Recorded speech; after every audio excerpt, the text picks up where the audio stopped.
थोड़ा सोचो, जीवन में जितने भी संयोग हैं उनमें से किस पर अपना नियंत्रण? बोलो। शरीर से शुरू करूं? शरीर हमारे कंट्रोल में है क्या? हाँ, एक श्वास पर भी अपना नियंत्रण है? नहीं है ना? बोलो, नहीं है। तुम्हारे परिजन है, तुम्हारे नियंत्रण में है? परिवार पर तुम्हारा कंट्रोल है? हाँ, आजकल तो एकदम भी नहीं है ना? थोड़ी बहुत भी सोचो तो वो अपने ही सब अपने मन के राजा है। वो कहते हो रहता है, मानने वाले हो। परिवार पर तुम्हारा नियंत्रण है तो तुम सोचो, तुम्हारी इच्छा से परिवार में जन्म हो, तुम्हारी इच्छा से परिवार में मरण हो, तुम्हारी इच्छा से परिवार सुखी हो, तुम्हारी इच्छा से परिवार दुखी हो। क्या ये संभव है? ये हमारे मन का भ्रम है कि सब मेरे कंट्रोल में है। बता दूं, परिवार भी तुम्हारे कंट्रोल में तभी तक है जब तक तुम्हारे माथे पर पुण्य है। पुण्य से प्रभाव होता है, समझ गए? तो बहम में मत रहना। दोनों खतरनाक है, अहम और वहम। गुरुदेव से एक बार मैंने कहा, कुंडलपुर की बात है, 2001 की। गुरुदेव, आपका कितना बड़ा प्रताप है कि आज इतना बड़ा संघ है, पूरा संघ आज बंधा हुआ है। चक्रवर्ती शांति सागर जी के काल में भी उनका संघ बट गया था और कई आचार्य हो गए। तो मैंने कहा, आपका कितना प्रताप है कि पूरा संघ बंधा हुआ है। गुरुदेव ने जो बात कही वह उनकी उत्कृष्ट आध्यात्मिक दृष्टि का उदाहरण है। उन्होंने कहा, मैं कौन होता हूं बांधने वाला? शब्दों को ध्यान से सुनना। मैं कौन होता हूं बांधने वाला? जब तक तुम लोग बात मान रहे हो, बंधे हो, जिस दिन मानना बंद कर दोगे सब खुल जाएगा। और ये मैं नहीं मनवाता, पुण्य सब मनवाता है। अरे सब हमारे बस में। अभी तो हमारी समाज में केवल हमारी ही चलती है। क्यों भैया? जो मैं कह दूं वो ही होता है। हवा पलटते देर नहीं लगती। कई बार ऐसा होता है कि जिसके पूछे बिना कुछ होता नहीं था, आज लोग उसको ही नहीं पूछते। होता है ना? घर परिवार से लेकर समाज व्यवहार में कहीं भी देख लो। तो भैया घबराओ मत, हताश मत हो। क्यों? यही संसार है, ये तुम्हारे नियंत्रण में है ही नहीं। पुण्य पाप का संयोग है, इसलिए कहते शेषा में बाईरा बाबा सब्बे संजोग लखना। ये संयोग है, संयोग को महज संयोग के रूप में देखना शुरू कर दो। अच्छे को भी संयोग, बुरे को भी संयोग मानो। संयोग को संयोग देखोगे तो कभी भी मन विचलित नहीं होगा। मेरे संपर्क में एक व्यक्ति है, उसकी धर्मपत्नी उसी के लायक है। उसी के लायक मतलब ऐसी कर्कशा को कोई नहीं झेल सकता। औरों से तो फिर भी वो थोड़ा मीठा बोले, लेकिन अपने पति की तो कोई कद्र ही नहीं। इतनी बेअदबी से और इतनी रुक्षता से बात करे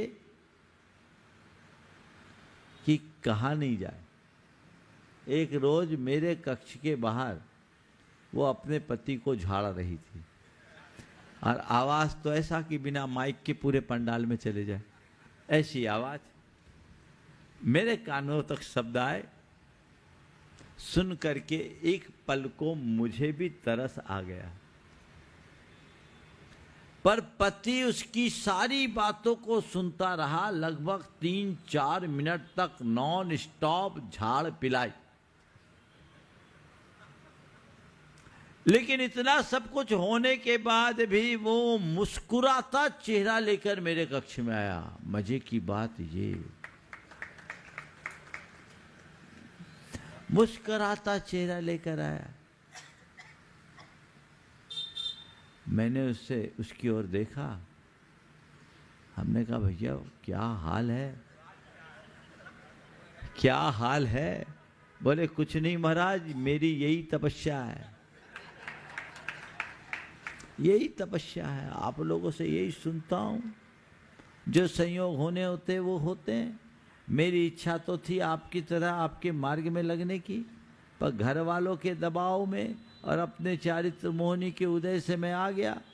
मेरे भाग्य में वही बदी थी और मेरी नियत ही तपस्या की थी। आप कहते हैं सुख दुख में समता रखने में कर्म झड़ते हैं, तो मैं अपनी पत्नी को हमेशा धन्यवाद देता हूँ कि मैं तपस्या करना चाहता था पर तपस्या नहीं कर पाया। कोई बात नहीं, तू मेरे साथ आई, लोगों की नज़र में समस्या है पर मेरे लिए तू एक तपस्या है। दृष्टिकोण, भेद विज्ञान यहां काम आता है। समय सार को पढ़ना बहुत सरल है, समय सार को जीना बहुत कठिन है। उस व्यक्ति को देखकर मुझे लगा दर्पण कभी हंसा न रोया, हो ऐसा सन्यास। ये है, उसमें भी मजा। बोलो, ऐसे कई लोग, मेरे कर्म का उदय, मेरी परिणति में यही है, एक्सेप्ट। विचलित नहीं होना, व्याकुल नहीं होना। दो तरीके से लोग चीजों को झेलते हैं, मन महसूस कर, व्यवस्था और मजबूरी में, और एक सहज स्वीकृति के साथ। भोगना तो पड़ता ही है। कई लोग हैं, मान लो किसी का पति का स्वभाव खराब है, किसी की पत्नी का मिजाज खराब है, एक दूसरे को झेल रहे हैं, कॉम्प्रोमाइज कर करके झेलना ही पड़ता है। बहुत कम है जिनकी कुंडली अंदर से मिलती है। पंडित तो कुंडली सबकी मिला देता है, लेकिन मन की कुंडली, लेकिन उसको भी आप चाहे तो एंजॉय कर सकते हो। कला ये होनी चाहिए, धर्म हमें ये सिखाता है। ठीक है, ये उसका नेचर, ये मेरा नेचर, उसको उसके तरीके से करने दो, मुझे मेरी तरह से करना है। वो अपने तरीके से जिए, मैं अपनी तरीके से जीऊं। जिसके अंदर ऐसी समझ होती है ना, उसका जीवन बड़ा आनंदमय हो। मेरे संपर्क में एक प्रोफेसर दंपति, दोनों प्रोफेसर हैं, और एक पूरब एक पश्चिम, विचारधारा दोनों की भिन्न भिन्न।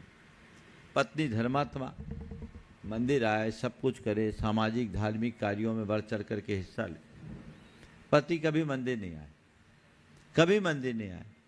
पत्नी बहुत एक्टिव थी। पति का नाम भी मैंने सुना था, वो भी बहुत अच्छे प्रोफेसर और समाज शास्त्र के प्रोफेसर। मैंने एक दिन ऐसे ही पूछा कि तुम्हारे श्रीमान नहीं आते? बोले महाराज रोज आते हैं, रोज आते हैं। बोले मैंने तो कभी नहीं देखा। बोले वो बाहर खड़े होंगे, बाहर खड़े होंगे। बोले महाराज मंदिर वही मुझे छोड़ने आते हैं। मंदिर नहीं आते, मंदिर नहीं आते? बोले नहीं आते। बोले क्यों? बोले उनकी पसंद, उनका इंटरेस्ट नहीं है। तो मैंने बोला आप बोलती नहीं? बोले महाराज जी बच्चों को प्रेरित किया जाता है, मैच्योर व्यक्ति को क्या करूं, वो प्रोफेसर है। मैं तो इतना आभार मानती हूँ कि वो मुझे रोज छोड़ने आते हैं और लेने भी आ जाते हैं। ड्रॉप करेंगे महाराज, और मैं यहाँ जब मंदिर आऊँगी उसके बाद वो बैडमिंटन खेलने जाएंगे, जितनी देर मैं पूजा करूंगी वो बैडमिंटन खेल करके आ जाएंगे, मैं चले जाऊंगी। हम लोगों का इंटरनल एडजस्टमेंट है। बोले मुझे इसका कोई दुख नहीं महाराज, आज से 15 साल पहले मेरी भी तो यही दशा थी, मेरी कोई श्रद्धा नहीं थी, मेरी कोई रुचि नहीं थी, मैं इन सब चीज़ों में कोई ध्यान नहीं देती थी। मुझे ज्ञान हुआ, आज मेरी रुचि जग गई, आज मैं यहाँ आती हूँ। जब उनका भाग्य जगेगा, उनकी रुचि जगेगी, वे खुद आने लगेंगे। महाराज मार मार करके कोई मुसलमान थोड़ी बनाया जाता है, ये दृष्टिकोण। जय जिनेंद्र। अगर आपको मेरी वीडियो अच्छी लगती है तो प्लीज़ मेरे चैनल को सब्सक्राइब करिए, लाइक करिए, शेयर करिए। इसी तरह से अपना प्यार मुझे देते रहिए।